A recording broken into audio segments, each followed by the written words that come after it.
Hello friends, welcome to my YouTube channel खुद की पाठशाला। हम लोग आज के सेशन में देखेंगे क्लास 10th केमिस्ट्री के 25 मोस्ट इम्पोर्टेंट क्वेश्चन जो एग्जाम पॉइंट ऑफ व्यू से वेरी वेरी इम्पोर्टेंट होंगे।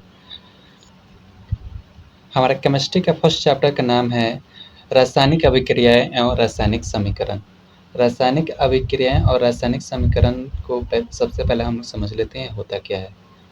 जब कोई पदार्थ अकेले या किसी अन्य पदार्थ से क्रिया करके भिन्न गुणों वाले एक या अधिक नए पदार्थ का निर्माण करते हैं तब वह अभिक्रिया क्या कहलाती है?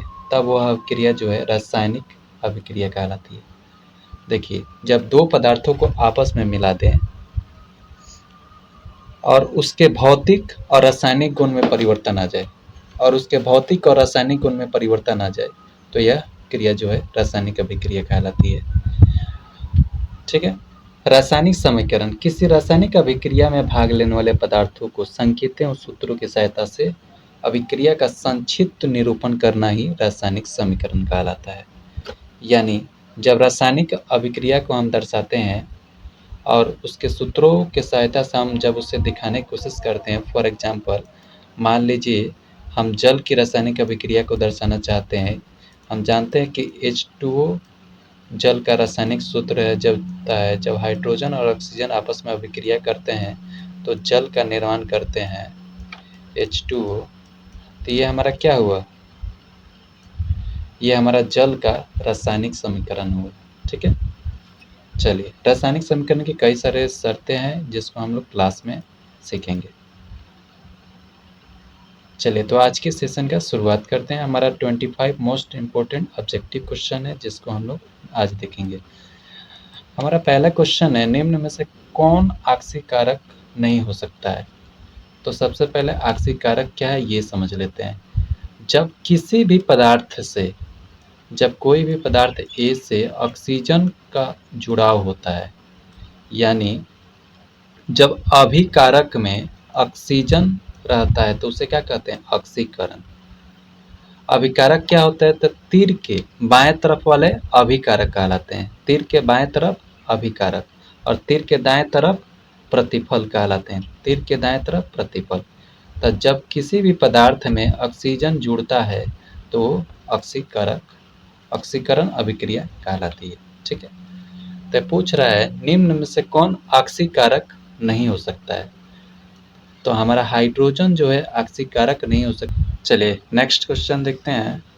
रासायनिक समीकरण को उपयोगी बनाने के लिए निम्न में से कौन सा उपयोग नहीं हो सकता है? यानी रासायनिक समीकरण को उपयोगी बनाने के लिए निम्न में से कौन सा उपयुक्त नहीं है, यानी इनमें से कौन सा है जो रासायनिक समीकरण में उपयोग नहीं होता है?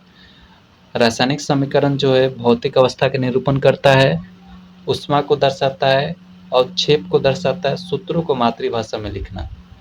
तो हमारा रासायनिक समीकरण में जो है भौतिक अवस्था को निरूपित किया जा सकता है, ऊष्मा को दर्शाया जा सकता है और क्षेप को भी दर्शाया जा सकता है, किंतु मातृभाषा में सूत्रों को लिखना ये जरूरी नहीं होता है। तो हमारा राइट आंसर क्या होगा?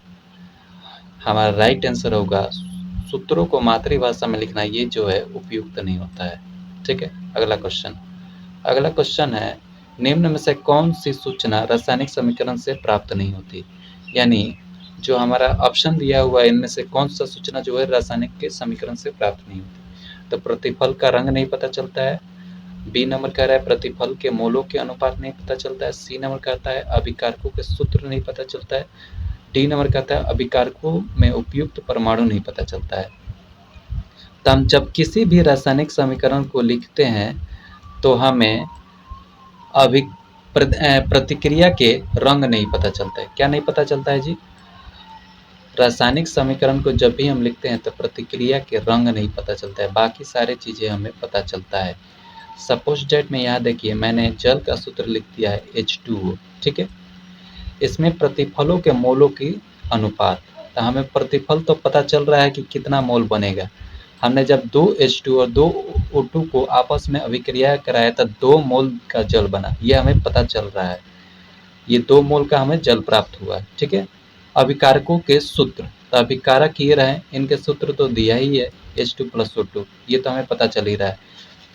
डी नंबर ऑप्शन कह रहा है अभिकारकों में उपस्थित परमाणु, तो हमें यहाँ परमाणु के बारे में भी पता चल रहा है कि किस अभिकारक में कितने परमाणु हैं। यहाँ हाइड्रोजन के 2 परमाणु हैं, ऑक्सीजन के 2 परमाणु आपस में मिलकर 2 मूल जल का निर्माण कर रहे हैं। ये सारी चीज़ें हमें पता चल रहा है, ठीक है। तो हमें क्या नहीं पता चल रहा है, तो हमें रंग नहीं पता चल रहा है। तो हमारा राइट आंसर क्या होगा, अभिकारकों के रंग। अगला क्वेश्चन है 4 नंबर, लोहे के चूर्ण पर तनु हाइड्रोक्लोरिक अम्ल डालने से क्या होता है। सही उत्तर, मतलब बोला जा रहा है कि जब लोहे के चूर्ण यानी फेरस, लोहे का सूत्र क्या होता है, Fe होता है, जिसे फेरस कहते हैं। फेरस जो है लोहे यानी आयरन का लैटिन नेम है, ठीक है। देखिए विलयन 2 प्रकार के होता है, एक तनु और एक सांद्र। तनु का मतलब होता है कि मान लीजिए अगर 1 गिलास पानी में 1 चिटकी नमक डाल दे तो तनु कहलाएगा।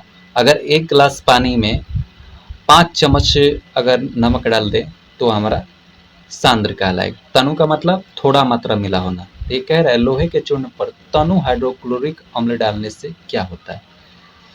ऑप्शन दे रहा है ए नंबर, हाइड्रोजन गैस एवं आयरन क्लोराइड बनता है। हाइड्रोजन गैस और आयरन क्लोराइड बनता है। तो हम लोग सबसे पहले बना के देखते हैं बनता क्या है, उसके हिसाब से ऑप्शन देखेंगे। क्या कर रहा है, लोहे के चूर्ण पर, तो Fe हो गया। हाइड्रोक्लोरिक अम्ल, हाइड्रोक्लोरिक अम्ल का सूत्र क्या होता है, HCl, ठीक है।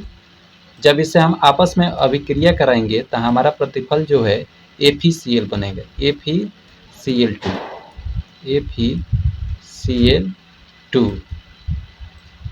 फेरस की संयोजकता कितना होता है, फेरस की संयोजकता 2 होता है या 3 होता है। तो FeCl2 बनाएगा या FeCl3 बनाएगा, और बचेगा क्या। तो यहाँ देख रहे हैं कि फेरस हमारा हो गया है, क्लोरीन भी हमारा आ गया है, बचा क्या है, हाइड्रोजन। तो हमारा गैस के रूप में इसमें से हाइड्रोजन निकलेगा, ठीक है। गैस के रूप में क्या निकलेगा, हाइड्रोजन निकलेगा। ये जो है बाहर निकल जाएगा, यानी हाइड्रोजन गैस बाहर निकलता हुआ मिलेगा हमें। तो यहाँ फर्स्ट नंबर ऑप्शन कर रहा है हाइड्रोजन गैस और आयरन क्लोराइड। तो हमारा राइट है, हाँ जी यही हमें मिल रहा है। दूसरा कह रहा है क्लोरीन गैस एवं आयरन क्लोराइड, जी नहीं, हमें क्लोरीन गैस नहीं मिल रहा है। तीसरा कह रहा है कोई अभिक्रिया नहीं हो रही है। यहाँ अभिक्रिया एक्चुअली हो रही है, इसलिए ये भी ऑप्शन हमारा गलत है, ठीक है। आयरन लवण एवं जल बनता है, तो आयरन का कोई यहाँ लवण नहीं बन रहा है और ना ही जल बन रहा है, तो ये भी हमारा गलत है।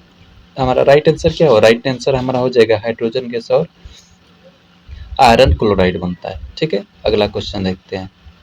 अगला क्वेश्चन 5 नंबर है, प्रणाली में बोरियम हाइड्रो ऑक्साइड, प्रणाली में बोरियम हाइड्रोक्साइड और अमोनिया क्लोराइड को 2:1 के अनुपात में मिलाया जाता है। प्रणाली को छूने पर ठंडा महसूस होता है, तो बता दें कि यह किस प्रकार की अभिक्रिया है।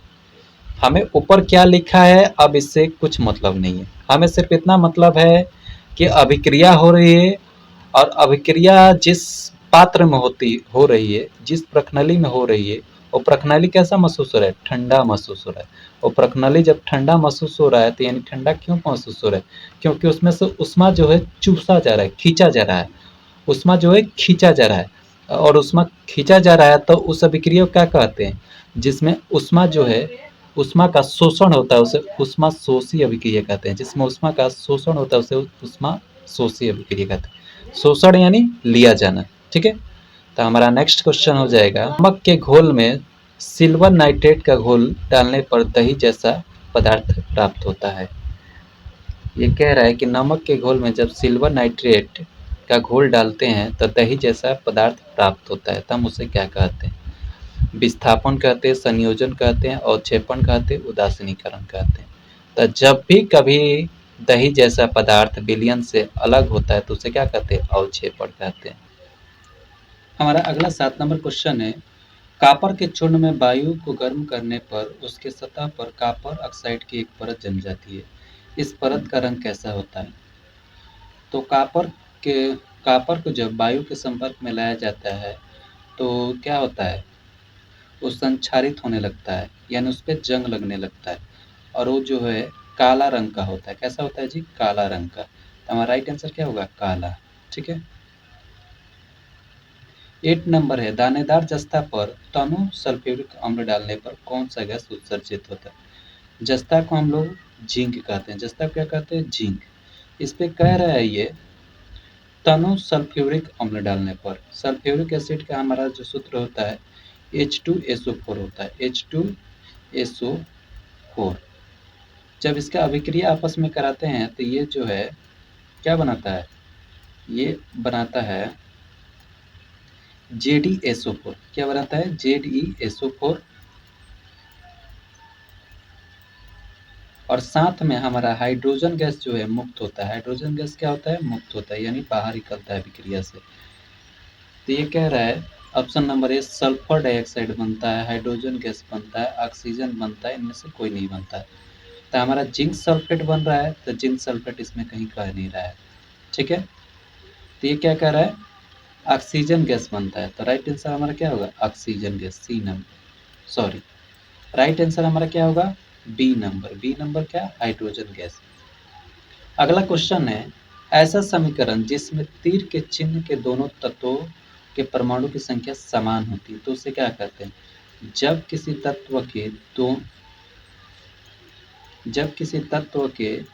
तत्व के अभिक्रिया कराते हैं और उसके दोनों तरफ के परमाणुओं की संख्या समान हो जाती है, तो हम उसे संतुलित रासायनिक समीकरण कहते हैं। क्या कहते हैं? संतुलित रासायनिक समीकरण।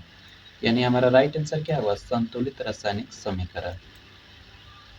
मान लीजिए जब सोडियम का अभिक्रिया क्लोरीन के साथ कराते हैं तो ये हमारा बनता है NaCl। क्या बनता है? NaCl।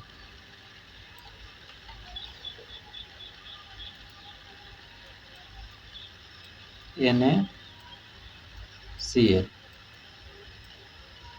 जब इधर हम 2 डाल देंगे, यहाँ भी हम 2 डाल देंगे, तो ये हमारा संतुलित हो जाएगा। यानी इसके दोनों तरफ जो है, तीर के दोनों तरफ परमाणुओं की संख्या समान है। यहाँ भी सोडियम कितना है? 2 गो है, यहाँ भी सोडियम 2 गो। क्लोरीन कितना है? 2 गो। तो यहाँ भी 2 से मल्टीप्लाई है क्लोरीन में, यानी क्लोरीन भी 2 हो गया। यानी इस दोनों तरफ परमाणु की संख्या क्या है? समान है। तो इसे संतुलित रासायनिक समीकरण कहते हैं। यानी राइट आंसर हमारा क्या होगा? राइट आंसर हमारा ऑप्शन नंबर ए हो जाएगा। क्वेश्चन नंबर 10 है सोडियम हाइड्रोक्साइड और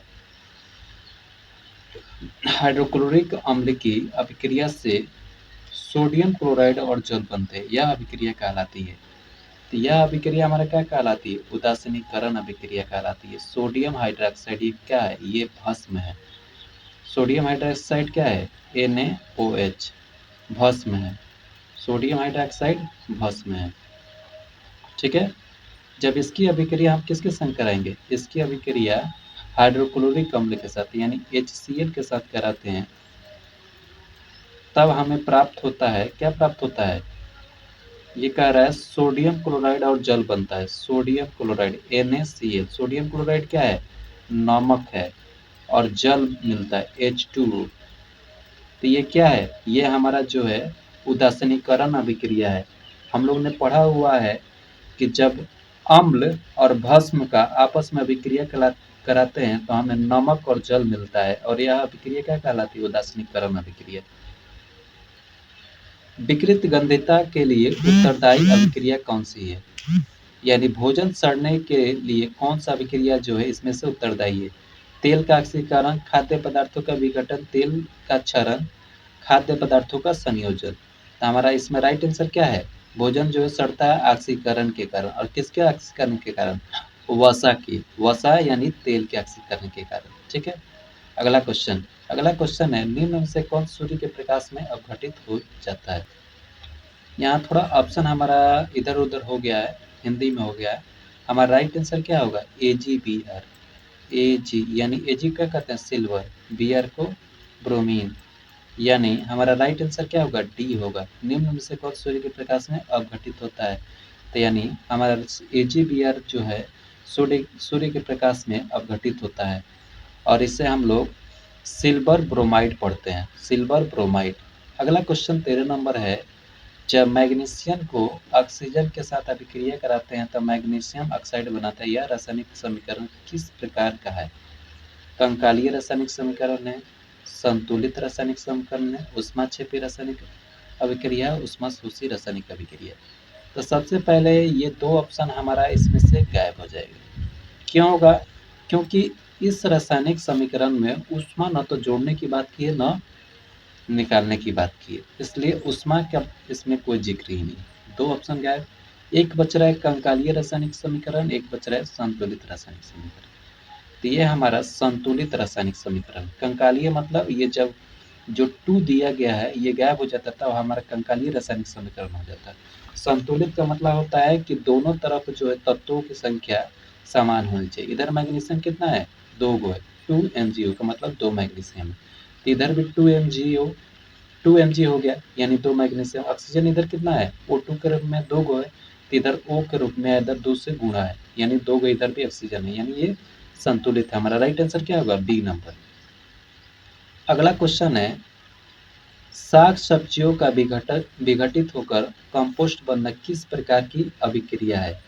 तो जो हमारा साग सब्जी होता है वो जो है विघटित होकर कंपोस्ट बनता है, यह जो है हमारा उष्मा शोषी अभिक्रिया है, उष्मा शोषी अभिक्रिया है, क्योंकि वो गर्मी के कारण ही विघटित होते हैं। ठीक है।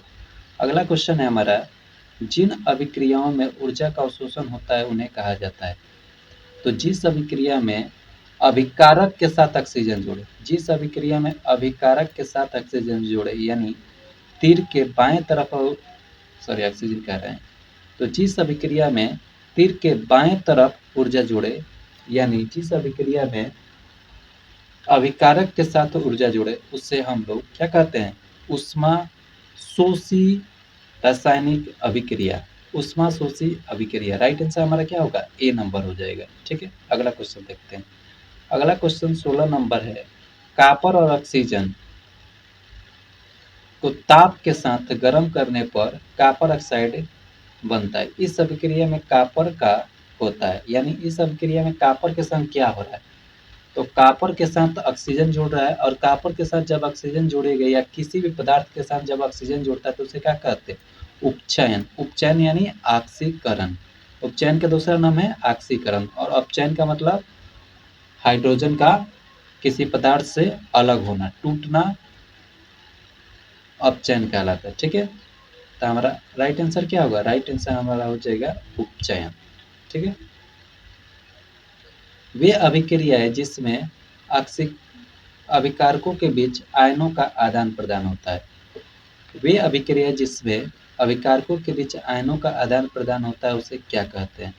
तो जब आयनों का आदान प्रदान होता है तो उसे हम लोग क्या कहेंगे, द्विविस्थापन अभिक्रिया। द्विविस्थापन अभिक्रिया, क्योंकि वो एक दूसरे को आयनों का क्या करते हैं, विस्थापित करते हैं।